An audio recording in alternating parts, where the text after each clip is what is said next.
La chute de Manassé, le roi qui a défié Dieu. Vous êtes-vous déjà demandé jusqu'où quelqu'un peut aller avant de perdre toute chance de rédemption?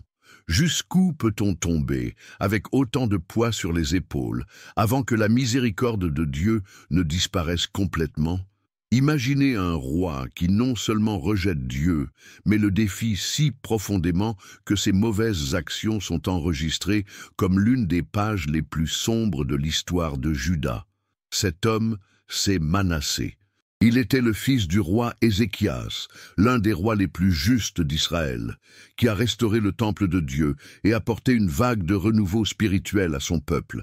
Ézéchias était fidèle, faisait confiance à Dieu et, par ses réformes, a fait prospérer Juda.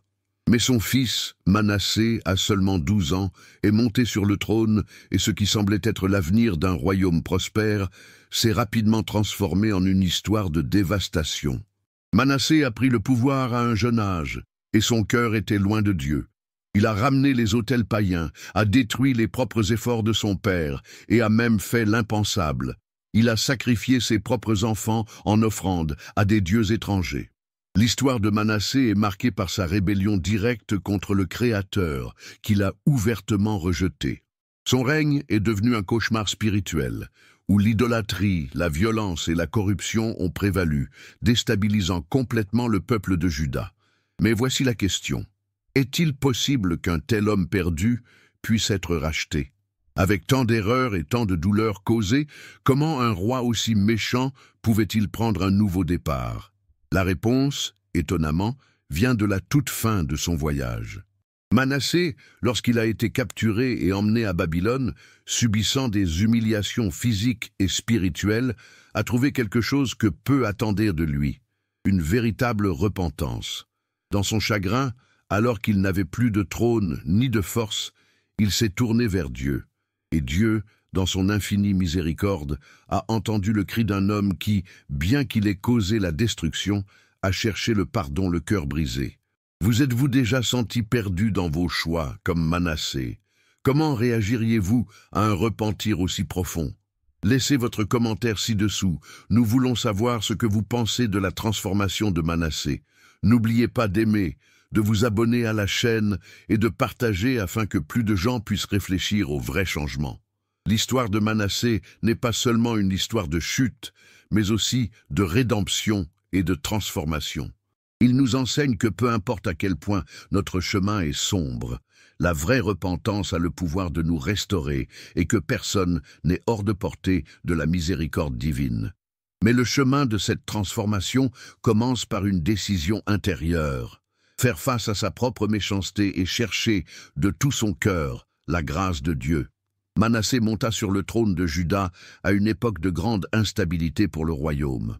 Il n'avait que 12 ans lorsqu'il prit le pouvoir, vers 697 avait peur.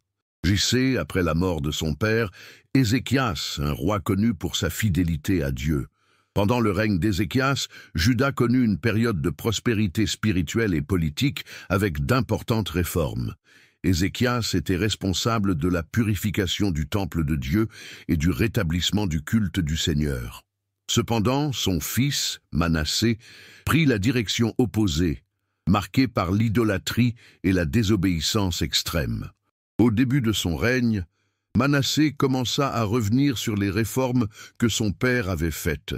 Il reconstruisit des autels païens, érigea des idoles de Baal et d'Achéra, dieux cananéens, et autorisa le culte des dieux astraux, comme c'était courant parmi les nations environnantes. Manassé a également rétabli la pratique du sacrifice humain, quelque chose que Dieu avait explicitement interdit dans Lévitique 18:21 et Deutéronome 12:31.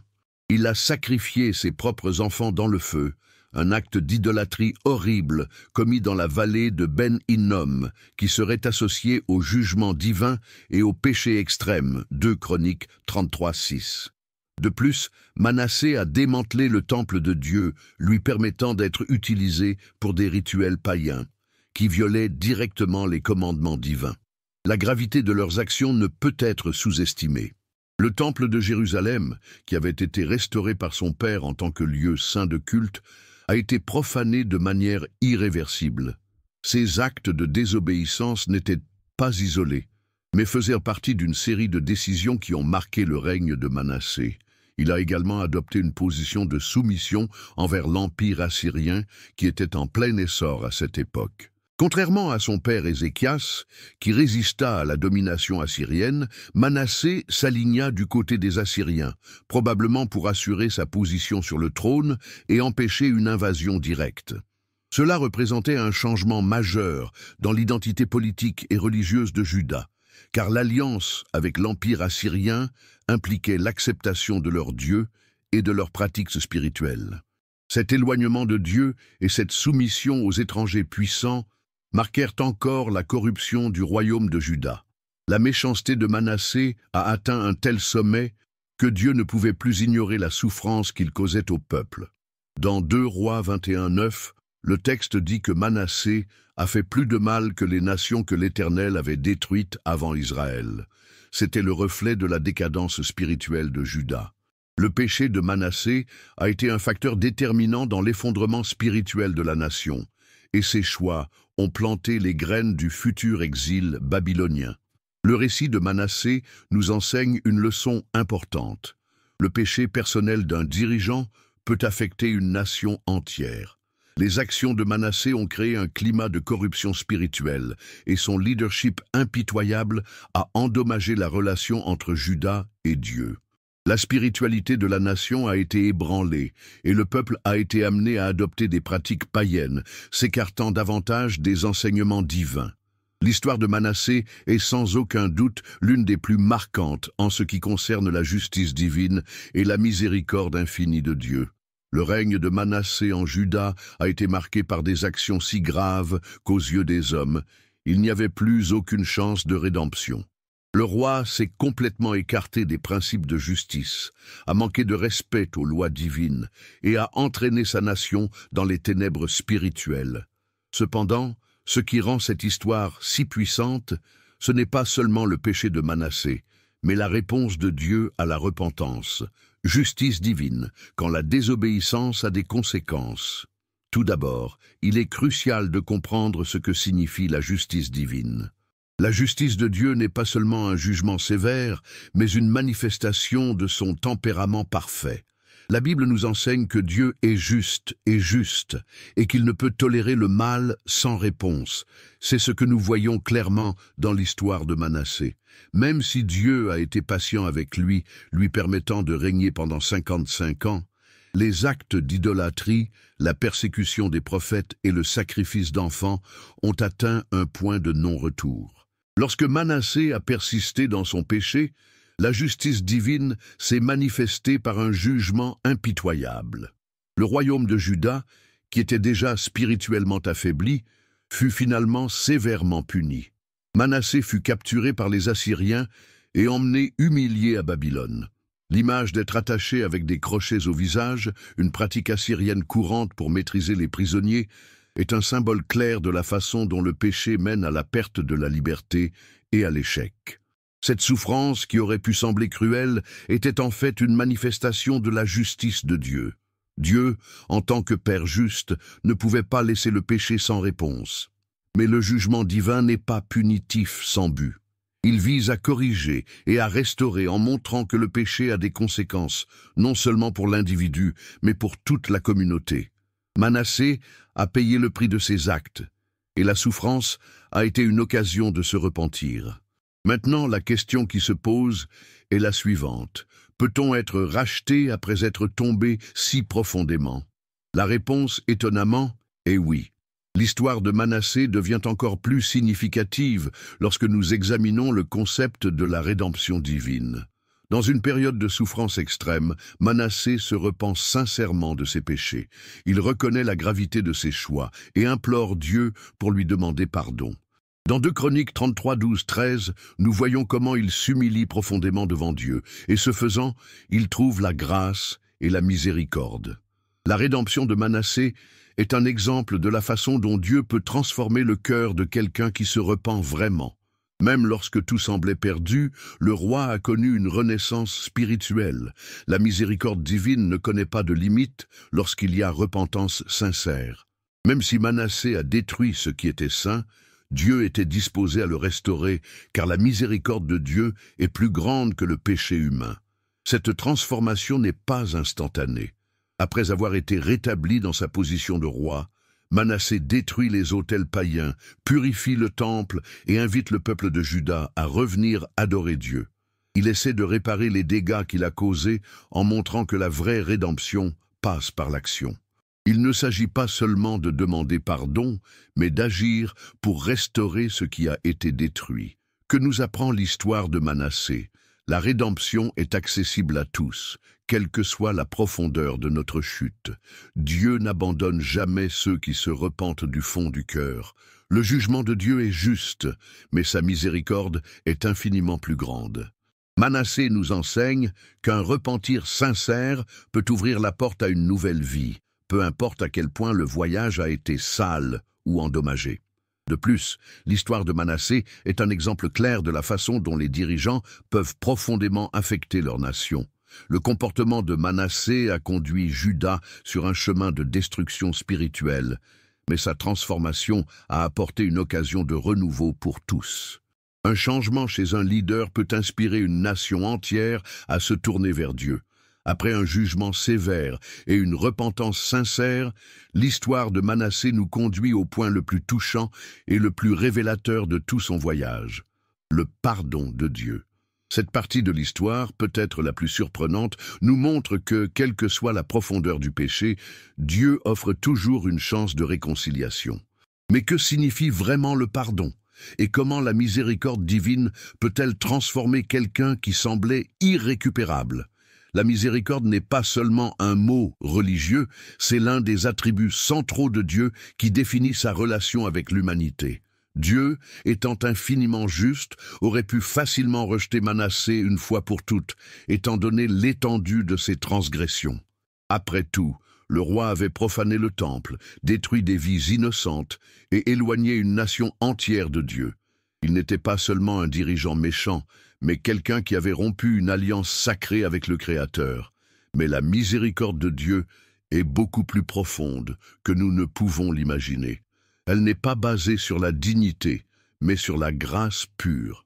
Le mot « miséricorde » vient d'un concept qui implique un sentiment de compassion et un désir de restaurer, même face à de grands échecs. La miséricorde de Dieu se manifeste dans les moments de plus grande fragilité humaine, comme nous l'avons vu avec Manassé.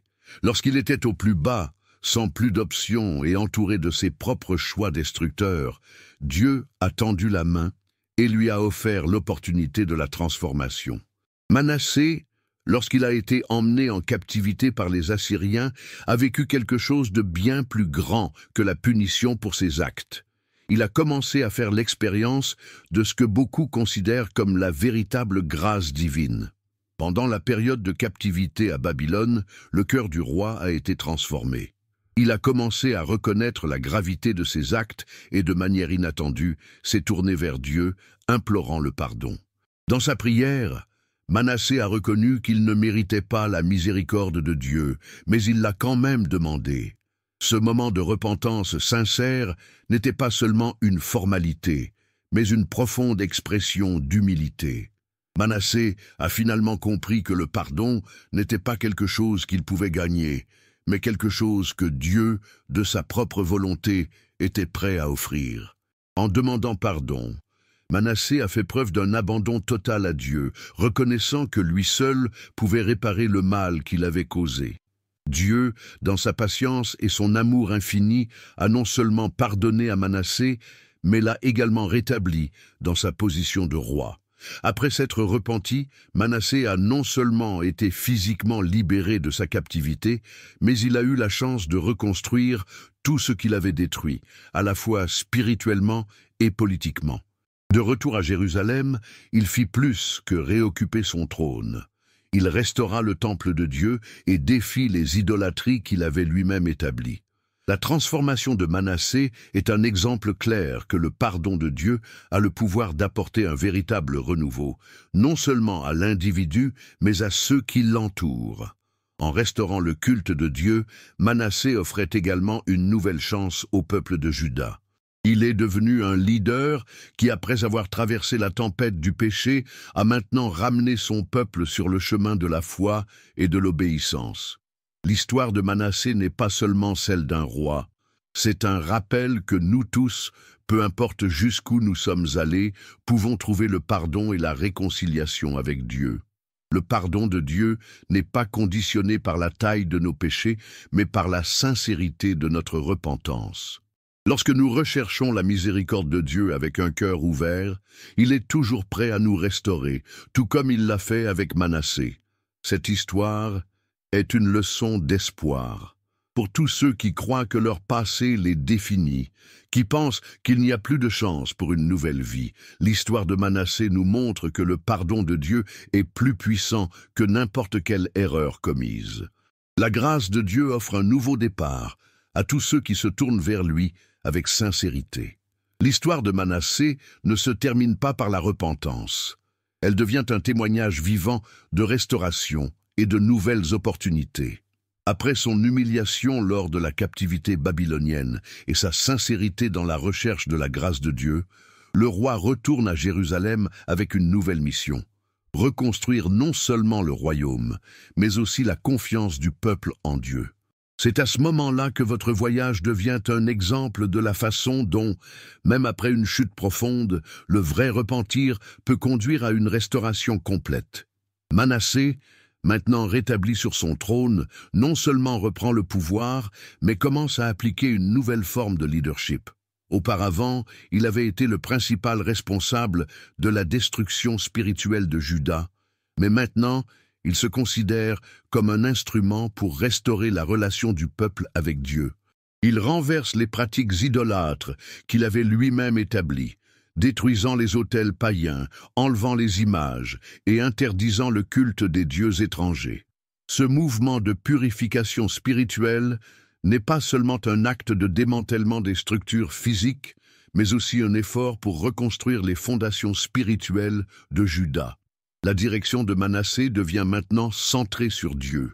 Il rétablit le temple, le lieu sacré de culte, et appelle le peuple à revenir au vrai culte, à pratiquer la justice et à obéir aux commandements de Dieu.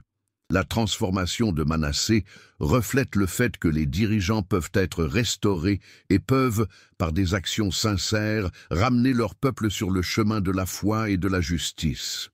Dès son retour, Manassé ne se limite pas à restaurer le temple ou le culte. Il commence à inverser les conséquences spirituelles de sa propre méchanceté. En rappelant les prêtres et les lévites, Manassé les encourage à purifier le temple et à reprendre les pratiques sacrées que son père, Ézéchias, avait initiées. Il rétablit également la célébration de Pâques, un événement de renouveau spirituel et de souvenir de la puissance de Dieu. Ce type de leadership n'est plus basé sur la force ou l'oppression, mais sur l'humilité et le désir de réparer les dommages causés par leur ancien leadership. Ce qui suit est un renouveau spirituel de Juda. Le peuple, qui s'était auparavant éloigné de Dieu, est maintenant appelé à revenir au Seigneur avec un cœur sincère. Ce mouvement de repentance collective n'était pas seulement une action de Manassé, mais une réconciliation nationale avec Dieu. Le changement de leadership de Manassé sert de rappel que toute nation ou individu qui s'éloigne de Dieu peut revenir s'il y a une véritable repentance et une action de foi. L'histoire de Manassé laisse des leçons claires et puissantes sur la transformation et le pouvoir de la repentance authentique. Il nous montre que même lorsque nous commettons de grandes erreurs, la possibilité de restauration et de changement existe toujours. Quelle que soit l'ampleur de nos fautes, Dieu est capable de nous restaurer si nous recherchons sincèrement sa miséricorde. De plus, Manassé enseigne que les dirigeants ont une profonde responsabilité spirituelle et que leurs actions peuvent affecter non seulement leur vie, mais aussi celle de toute une nation. Le changement de Manassé n'est donc pas seulement une histoire de pardon personnel, mais aussi un témoignage de la façon dont les dirigeants peuvent être des agents de changement positif, guidant leur peuple vers Dieu et promouvant la justice. On se souvient maintenant de Manassé, non seulement comme d'un roi méchant, mais aussi comme d'un homme qui s'est repenti et a été restauré. Son leadership après la repentance a servi d'exemple à Juda, et continue d'être un exemple de la façon dont les cœurs peuvent être transformés par Dieu et comment le pardon divin peut apporter une nouvelle direction à nos vies.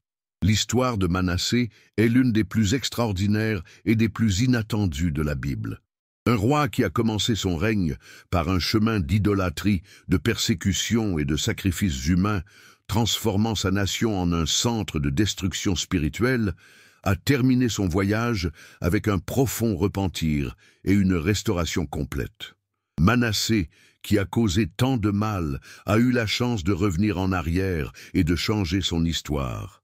Même lorsqu'il était au plus bas, captif et humilié, il s'est tourné vers Dieu. Ce repentir n'était pas seulement une prière vide, mais une véritable action de reconstruction et de purification. Il restaura le temple, détruisit les autels païens et appela le peuple à revenir au Seigneur.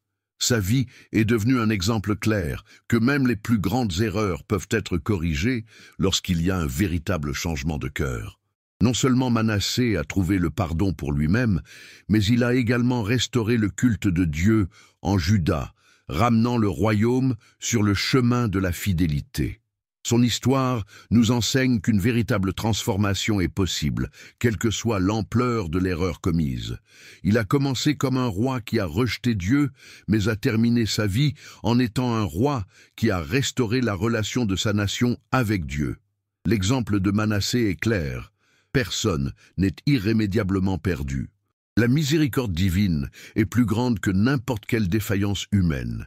Et la véritable restauration est toujours possible pour ceux qui se repentent du fond du cœur. Rappelez-vous donc, peu importe à quel point nous nous éloignons de Dieu, il y a toujours la possibilité de revenir, de reconstruire ce qui a été détruit et de changer notre destin. L'histoire de Manassé nous montre qu'avec une repentance sincère, même les plus grands pécheurs peuvent trouver le pardon et commencer un nouveau voyage de foi et d'obéissance.